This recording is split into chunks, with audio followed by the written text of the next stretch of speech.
Guys, welcome to Pearl Hotel! At nandito na nga ulit kami.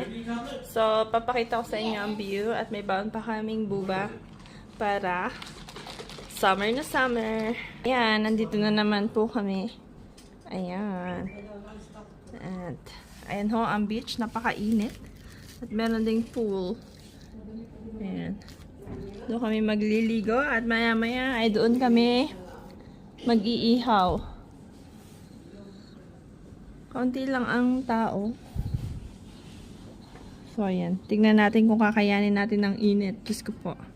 Tingnan pa natin. Ayan. Doon kami. May swimming pool pa doon. So, ayan. Hihilahin natin yung payong para tayo ay mamaya ay may taklob habang nagliligo. Tunay napakatahimik ng lugar din eh. Ewan ko lang kung masarap dyan magligo. Mukha namang